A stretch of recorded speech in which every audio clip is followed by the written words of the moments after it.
There are approximately 75 million people using Tinder every single month. 75 million people opening an app, scrolling through photographs, reading two-sentence bios, and making split-second decisions about whether the face on their screen is someone worth meeting in real life. It is the largest dating platform in the world by download count. It operates in more than 190 countries. It has facilitated millions of relationships, marriages, friendships, connections that never would have happened without the infrastructure of a digital match. It has also facilitated murder.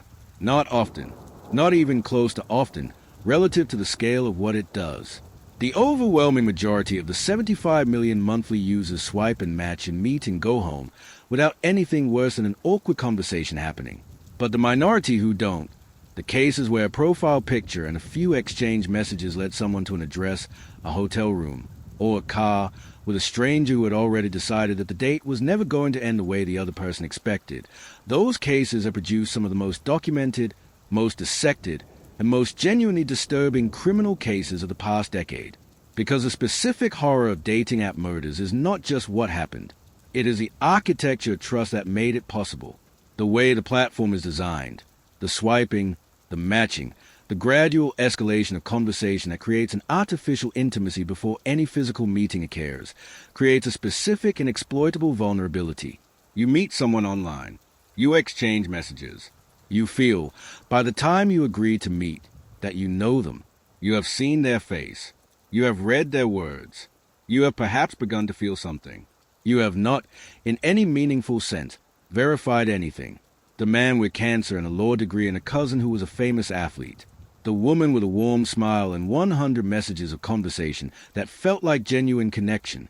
The charming stranger who said exactly the right things about your interests in your life and who seemed, in every way the platform allowed you to assess, like someone worth meeting. The platform cannot tell you who someone actually is. It can only show you who they have chosen to present. And some of the people in these cases chose to present something that had nothing to do with who they actually were. This is the story of what happened when the date ended, and what the people who didn't come home left behind. Story 1.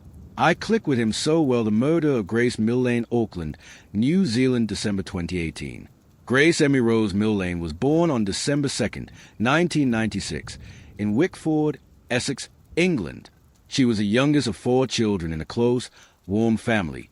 The kind of family where the group chat is active and the messages are frequent and the parents expect their daughter to respond, because she always does. She graduated from the University of Lincoln with a degree in advertising and marketing. She had her whole life in the ordered, expectant sense that 22-year-olds carry with them, the future still fully open, the world still fully available. In November 2018, Grace Millane left England for what Australians and New Zealanders call an OE, an overseas experience, a working holiday that takes young people across the world for a year or two of adventure, employment, and the specific kind of growth that comes from being somewhere unfamiliar and having to build a life there from the ground up. It is a rite of passage in the Anglophone world, particularly for young people from Britain, Australia, and New Zealand. Millions of people have done it. Most of them come home with stories. Grace had already been to South America. On November 20th, she arrived in New Zealand. She explored the North Island. She took photographs of mountains, of coastlines, of the particular greenness of New Zealand's landscape that takes people from elsewhere by surprise. She sent those photographs to her family. She bombarded them with messages, as her father David later described it. She was happy. She was exactly where a 22-year-old on the adventure of her life was supposed to be. On December 1st, 2018, the eve of her 22nd birthday, Grace Millane opened Tinder and matched with a man in Auckland. She was last seen alive at 9:41 that evening. The labyrinth of lies.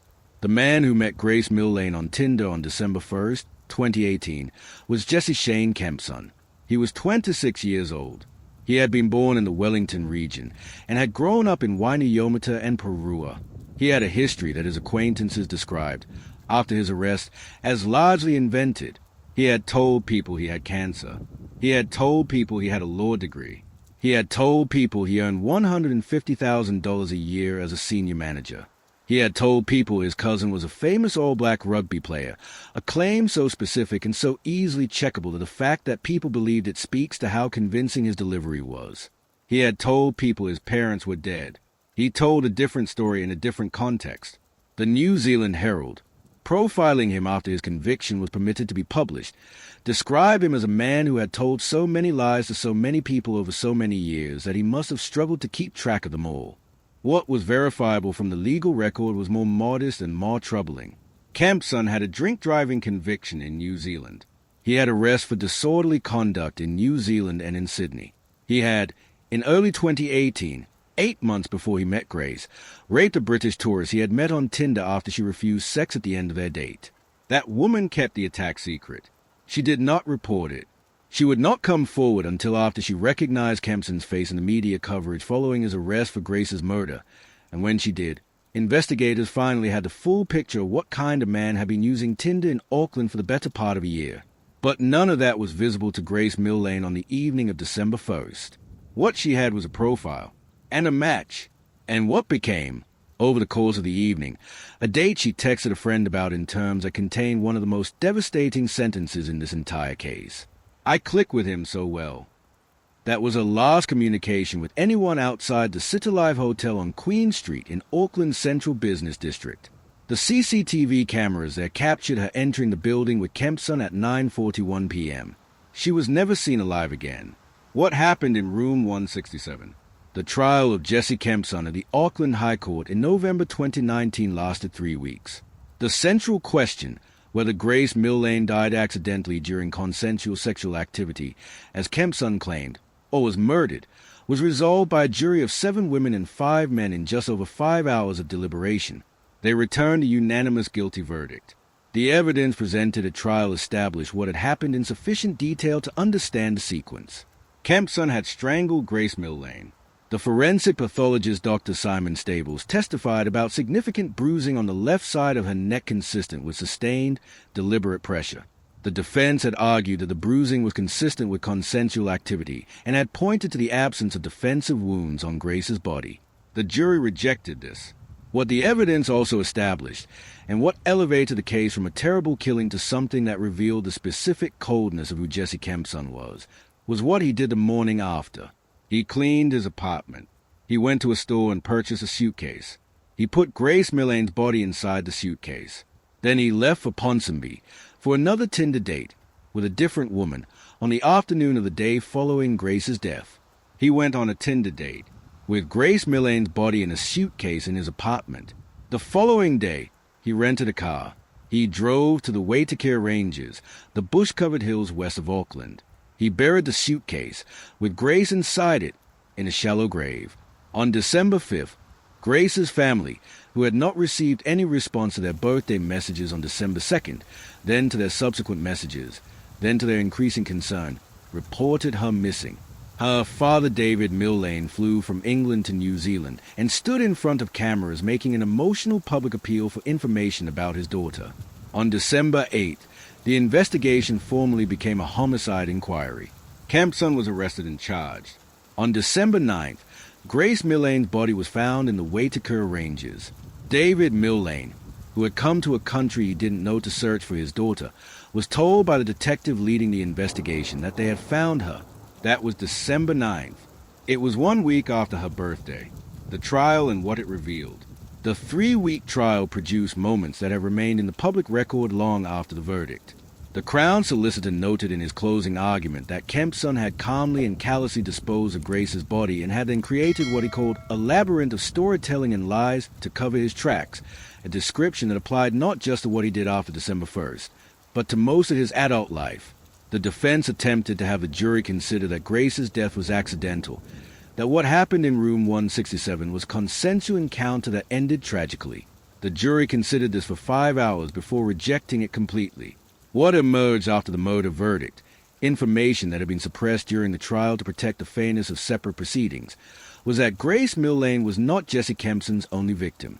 The British tourist he had raped in early 2018 came forward after recognizing his face in media coverage.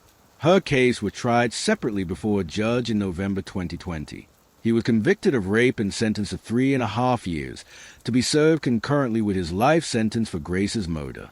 His former girlfriend, whose case was tried before a judge in October 2020, described months of physical, sexual, emotional, and financial abuse, including having a knife held to her throat. Kempson was convicted on 8 charges, including sexual violation by unlawful sexual connection and threatening to kill. He was sentenced to 7 years, to be served concurrently, when all of the court-ordered name suppression was finally lifted on December 22, 2020. The full picture became public. Jesse Shane Kempson had been using Tinder and using lies and using violence for years. Grace Millane was not the beginning of something. She was the endpoint of a pattern that had been building without interruption because the first woman he raped did not report it, and the system he moved through had never produced the outcome that might have stopped him. Jesse Kempson is serving a life sentence in New Zealand with a minimum non-parole period of 17 years. David Millane, who flew to New Zealand to find his daughter and instead helped arrange a funeral, died of cancer in November 2020, 1 year after Kempson was convicted. He had spent the intervening year advocating for changes to the laws around the rough sex defense in the United Kingdom. He did not live to see those changes completed. Grace was our sunshine, he said outside the courtroom after the verdict. She did not deserve to be murdered in such a barbaric way. She didn't. Here is a question I want you to put in the comments right now. Jesse Kempson raped a woman on a Tinder date 8 months before he killed Grace Millane. That woman did not report it. Her reasons for not reporting are completely understandable given what survivors of sexual violence face in the reporting process. But if she had reported it, if Kempson had been in the system at the time Grace matched with him, might Grace Millane be alive today? And what does that question tell us about how society treats survivors who choose not to report? Tell me below. Story 2. Ready for MY date the murder of Sydney Loofe Wilbur, Nebraska, November 2017. On the afternoon of November 15, 2017, a 24-year-old woman named Sydney Loofe got ready to go on a second date with a woman she had matched with on Tinder. She took photographs of herself beforehand. She posted them to Snapchat with a caption, "Ready for my date." She was wearing a white off-shoulder top. She looked happy. She had talked with her family and her friends about the connection she felt with the woman she was going to meet. There had been more than 100 messages exchanged between them over 4 days, and Sydney, who worked as a cashier at the Menards hardware store in Lincoln, had been looking forward to this. The first date had gone well. This was the next step. The woman she was going to meet was 23-year-old Bailey Boswell, who lived in the small town of Wilbur, Nebraska, with her boyfriend, 51-year-old Aubrey Trail. Sydney Loofe walked into a planned murder, the plan that started before Sydney. The prosecution's case at Aubrey Trail's trial in 2019 established something about the Loofe murder that makes it categorically different from a crime of passion or an impulsive act of violence. Trail and Boswell, according to prosecutors, had been planning to kill someone before Bailey Boswell ever matched with Sydney Loofe on Tinder. There were women who testified at the trials, women who had been in Trail and Boswell's orbit in the period before November 2017, who described conversations in which the couple had discussed fantasies involving violence and control, the specific targeting of a victim, the selection process. Boswell had been the lure in the plan. Her Tinder profile was a mechanism by which the victim would be found and brought in. Sydney Loofe had no way to know any of this.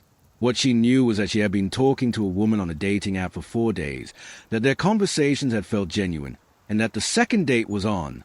Surveillance footage later reviewed by investigators showed Trail and Boswell at a Home Depot on the afternoon of November 14th, the day before Sydney arrived for what Boswell had told her was their second date, and the day Sydney was still alive.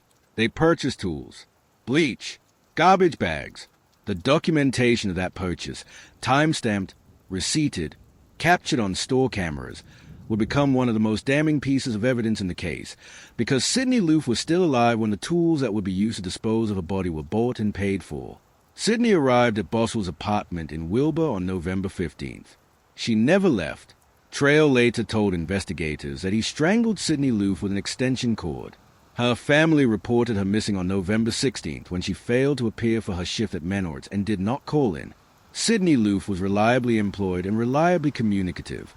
Her absence was immediately recognized as wrong. The Facebook video that shocked investigators. After Sydney's disappearance became public, after the family's search, the police investigation, and the growing media attention in Nebraska, Bailey Boswell and Aubrey Trail did something that investigators and commentators have continued to struggle to fully explain. They made a Facebook video maintaining their innocence.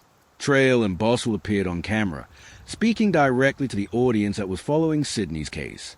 Boswell said she and Sydney had smoked marijuana and driven around before she dropped Sydney off at a friend's house. She said they had planned to go to a casino that weekend.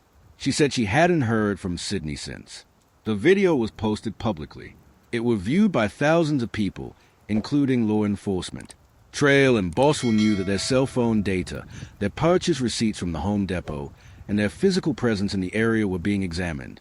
And they made a public video. The confidence required to do that, the absolute, unblinking belief that the performance of innocence could override the evidence, is something that investigators noted as a defining feature of this case. Bailey Boswell maintained her innocence throughout her trial in 2020. She maintained it through the sentencing. She has maintained it since. Sydney Loofe's dismembered remains were found 3 weeks after her disappearance.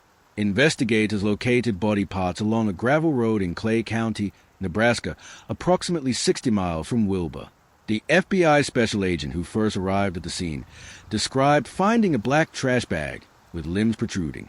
Investigators eventually recovered all parts of Sydney's body except her upper left arm. The state's pathologist noted something at the sentencing hearing that the court required to be put on the record explicitly. On Sydney Loofe's detached arm, there was a tattoo. It read, "Everything will be wonderful someday." The Assistant Attorney General pointed to knife marks visible in the area of that tattoo and noted that not all of them were consistent with the dismemberment process. The trials and the sentences. Aubrey Trail's trial took place in 2019. He was convicted of first-degree murder, conspiracy to commit murder, and improper disposal of human remains. During the proceedings, in one of the most dramatically documented courtroom events in Nebraska legal history, Trail stood up in open court, shouted that Bailey Boswell was innocent, slashed his own throat with what was later determined to be a piece of contraband broken glass, and collapsed. He survived. The trial continued. He was sentenced to death by a 3-judge panel in June 2021. He is currently on death row at the Tecumseh State Correctional Institution. At Trail's sentencing, he petitioned the state himself to set an execution date. He said he was done with litigation and wanted it over. His request was not granted. Bailey Boswell's trial took place in October 2020. Her defense argued that she had been emotionally manipulated by Trail, who was more than twice her age, and that her role in the murder had been forced rather than voluntary. The jury rejected this narrative in less than 3 hours. She was convicted of first-degree murder, conspiracy to commit murder, and improper disposal of human remains. At sentencing, prosecutors sought the death penalty. Boswell would have been the first woman executed in Nebraska. The 3-judge panel ultimately sentenced her to life in prison. She is currently an inmate at the Nebraska Correctional Center for Women in York. Nebraska's Supreme Court upheld both convictions. Boswell's in May 2024. The evidence, the court found, was sufficient. The record was complete. Sydney Loofe was 24 years old. She was the daughter of George and Susie Loofe. She had grown up in Arcadia and Neligh, had played basketball and golf before scoliosis ended her ability to compete, had graduated from Neligh Oakdale High School, and had been working at Menards. She had been dealing with anxiety and depression in the period before her death. Her family had just driven her to a doctor appointment to get antidepressants in the days before she disappeared. That appointment was the last time her family saw her.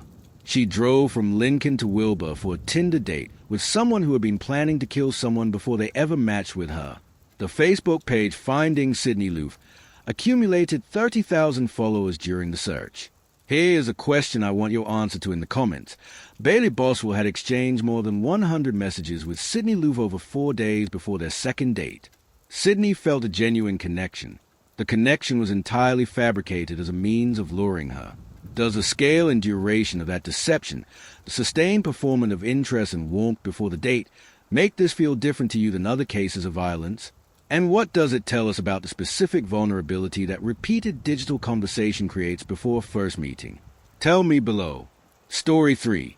The charmer with prior eyes saw the murder of Samantha Stewart, Queens, New York, July 2018. Samantha Stewart was 29 years old and a registered nurse in Springfield Gardens, Queens. People who knew her described someone of genuine warmth and professional dedication, a person who had chosen a field defined by care and had poured herself into it. She had a family who loved her. She lived in the house on 145th Road. She had been on Tinder, as millions of people in New York City were, because meeting people in a city of 8 million people is genuinely difficult through ordinary social channels, and the app offered what appeared to be a structured, relatively safe way to find them. On July 16, 2018, Samantha Stewart met Danwale Drayton. Drayton was 27 years old, from New Haven, Connecticut.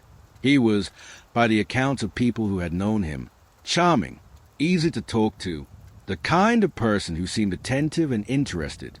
He and Samantha went on a date. They returned to her home on 145th Road. On July 17th, Samantha Stewart's body was found by her brother.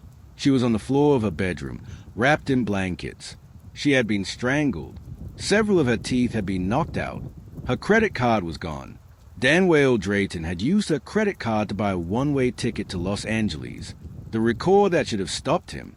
What the investigation into Danwale Drayton's background established, in the weeks and months following Samantha Stewart's death, was a pattern of violence against women that had been documented, charged, and in at least one critical case, dramatically and catastrophically underresponded to by the justice system. Drayton had prior arrests in Connecticut going back to 2011. They included unlawful imprisonment and strangulation.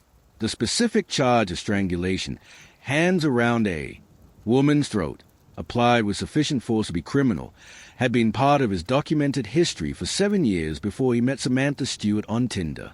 In the weeks immediately before Samantha's murder, the timeline of institutional failure is almost impossible to reconstruct without a feeling of profound and specific grief.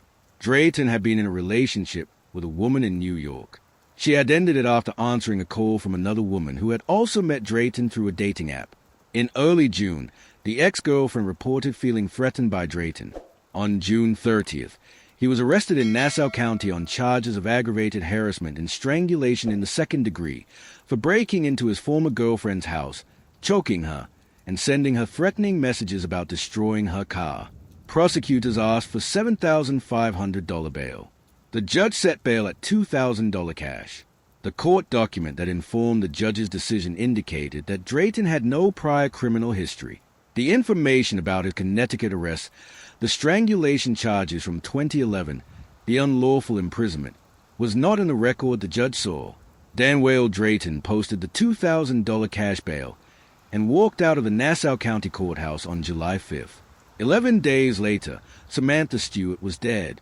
The Nassau County District Court judge, in a statement after the case broke nationally, said explicitly that the decision to set $2,000 bail had been based on all information available to the court at the time.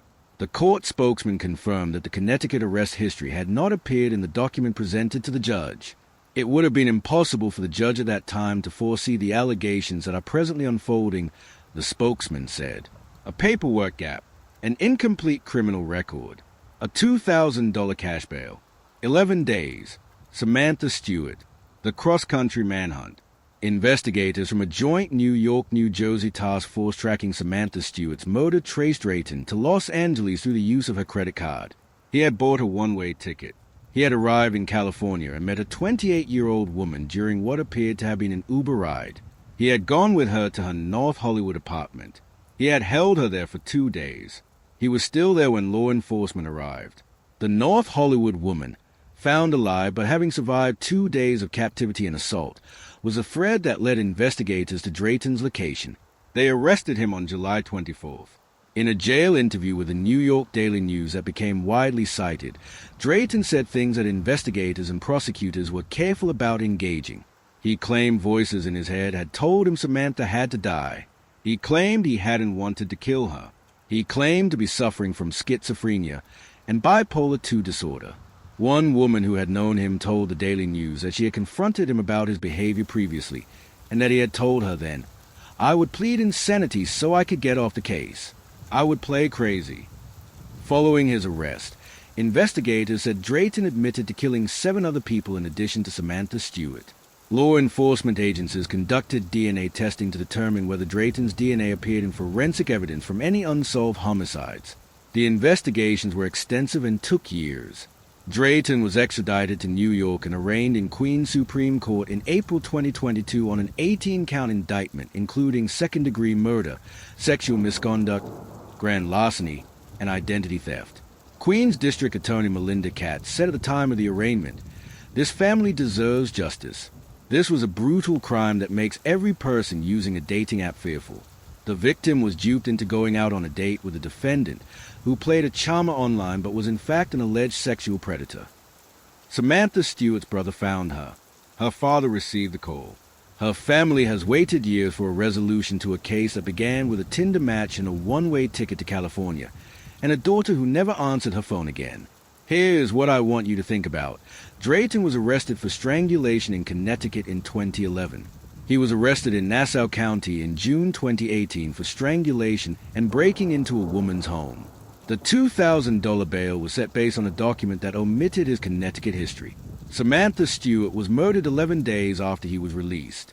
Do you think the fragmentation of criminal record between jurisdictions, the fact that what a person has done in one state is not always visible to a judge in another, represents one of the most preventable systemic failures in the American justice system?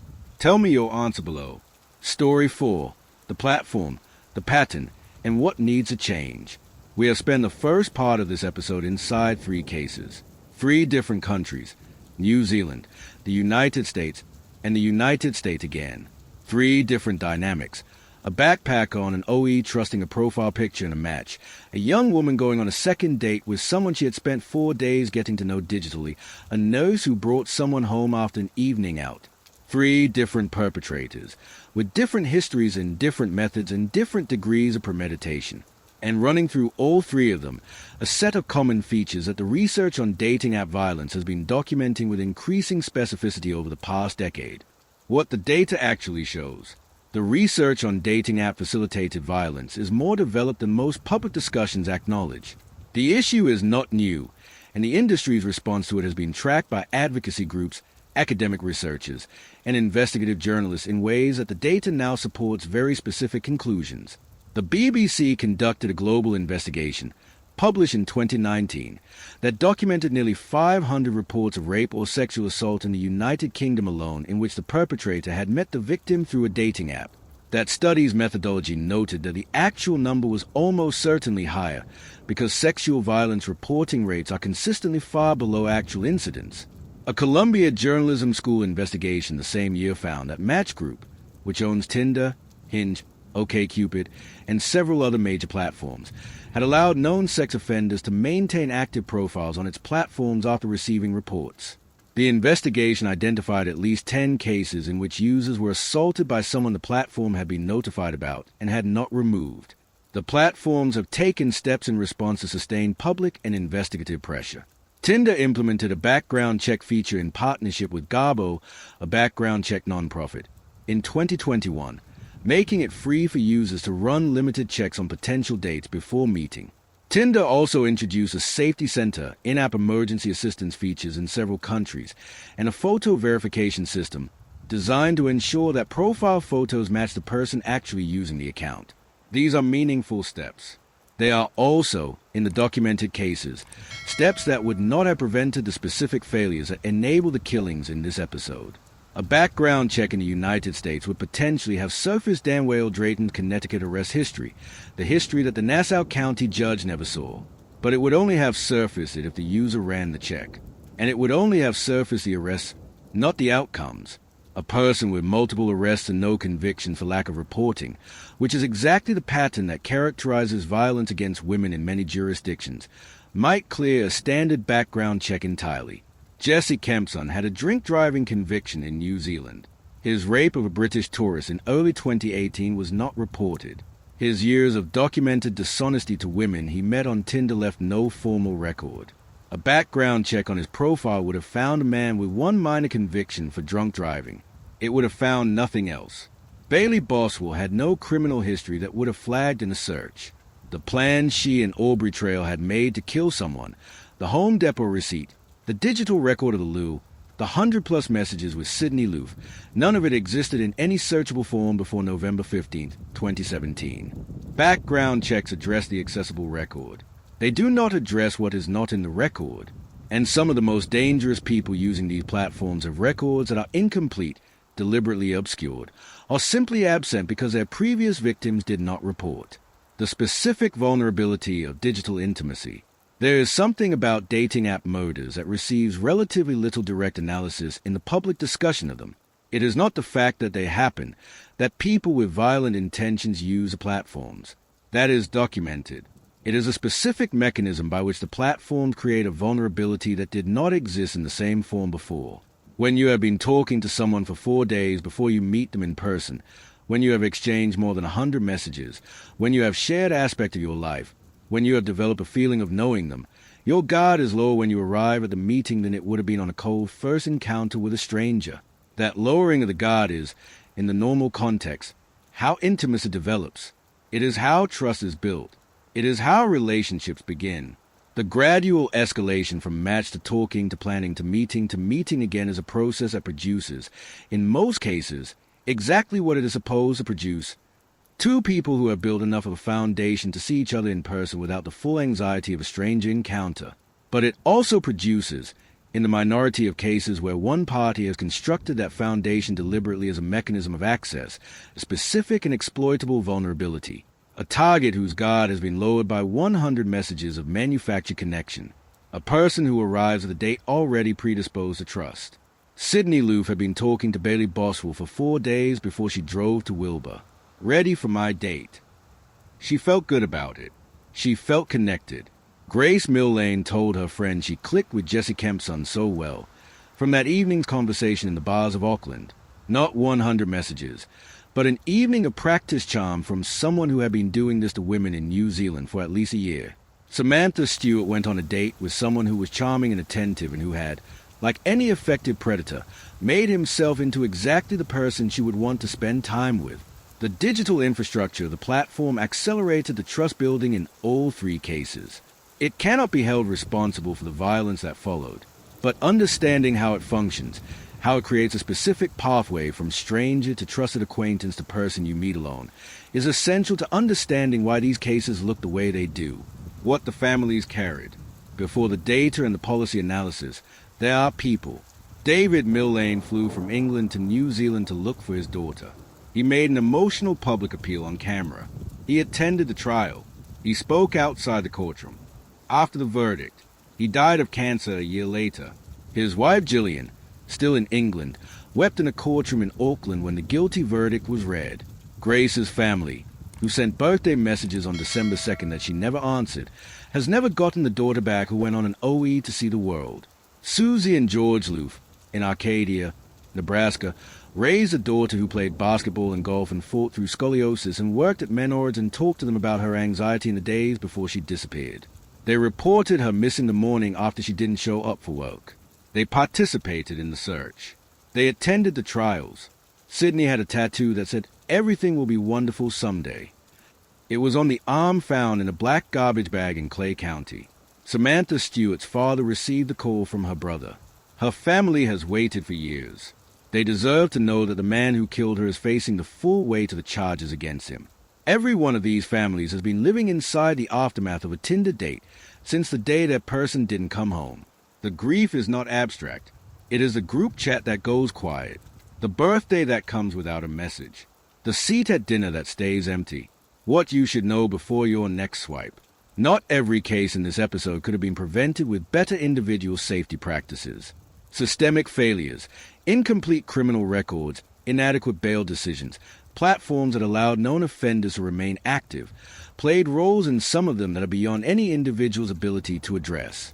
But there are things that can be said directly to everyone watching this, because the goal of telling these stories is not only to understand what happened to the people in them, it is to make everyone who uses these platforms slightly safer than they were before they watched. The first thing, location sharing before a first date is not paranoid. It is standard practice recommended by every personal safety organization that addresses dating app use. Tell someone where you are going. Share your live location with a trusted friend for the duration of the date. A person who objects to you doing this is providing information about themselves.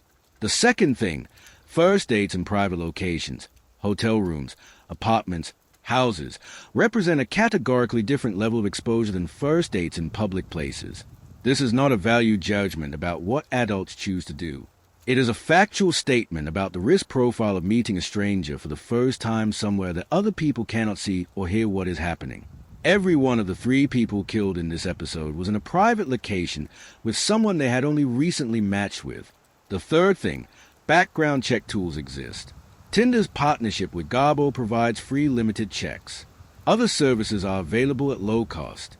Running a check on someone before a first in-person meeting is not an insult to the other person. It is the same verification that anyone extending significant trust to a stranger in a professional context would conduct as a matter of course. The fourth thing, trust the unease. Every personal safety educator, every law enforcement professional who works cases like the ones in this episode, comes back to the same point. The feeling that something is off is real information. Not always correct, but real. The person who is too eager, who pushes too hard, who is too perfect in ways that feel slightly constructed, these are signals worth listening to. Leaving a date early or not going back to someone's home is not rude. It is the kind of decision that, in some cases, is a difference between going home and not going home. The fifth thing, tell someone. Before, after, anywhere in the middle. The families who reported Grace and Sydney and Samantha missing did so because they expected to hear from them, and when they didn't, they acted immediately. That expectation, maintained by regular contact, by the knowledge that someone is waiting for a message, is itself a safety mechanism. The platform's responsibility. Dating apps are not neutral infrastructure. They are businesses with specific design choices that affect how their users interact, how trust is built, how access is provided, and what accountability exists when something goes wrong. The businesses have lobbied against legislation that would require them to screen for registered sex offenders as a condition of operation. Some states have passed such legislation anyway. In the United States, several states now require dating apps to warn users if they do not conduct background checks. Match Group, which owns Tinder and several other major platforms, settled a lawsuit in 2020 brought by a woman who was assaulted by a man she met on the platform who had a prior conviction for sexual assault. The settlement terms were not disclosed. The platform has since expanded its safety features significantly. The question of how much responsibility a platform carries for the actions of its users is not simple. Nobody designed Tinder to facilitate murder. The matching algorithm does not select for dangerous people. The platform's existence has facilitated millions of connections, many of which are positive, many of which are profound, many of which are permanent. But the platform's design choices, what information is required, what verification exists, what reporting mechanisms are available, what happens when a user reports a violent encounter, these are choices. They can be made better or worse. And the cases in this episode are the documentation of what it looks like when the platform's accountability does not extend far enough. Grace Millane, Sydney Loofe, Samantha Stewart. 3 people who used an app the way it was designed to be used.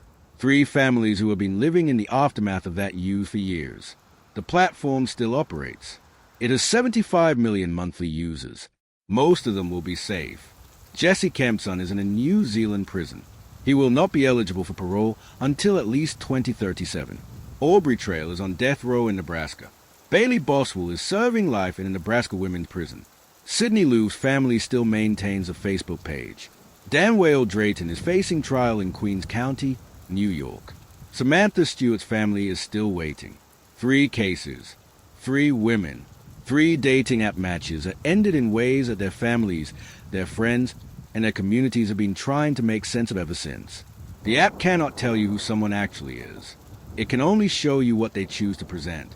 And some of the people using it have spent years perfecting a presentation that bears no relationship to the truth of who they are. That is not a reason to stop using dating apps. Millions of people meet safely through these platforms every year. It is a reason to use them with the full awareness of what they are and what they cannot do. They can show you a face. They cannot show you a history. They can give you 100 messages.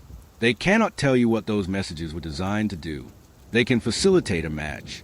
They cannot guarantee that the person you are matched with is who they say they are. The final question I want to leave with you, and I want this one in the comments with as much detail as you can bring. Given what we have seen in this episode, platform failures, justice system failures, the specific vulnerability of digital intimacy, what do you think is the single most important change that could reduce the risk of dating app violence? Not the easiest, the most important. Is it platform accountability? Background checks? Criminal record interoperability between jurisdictions? Something else entirely? Tell me what you think. Share this with someone you care about. Learn the signal for help. Share your location before first dates. And remember the names: Grace Millane, Sydney Irene Loofe, Samantha Stewart. They deserve to come home.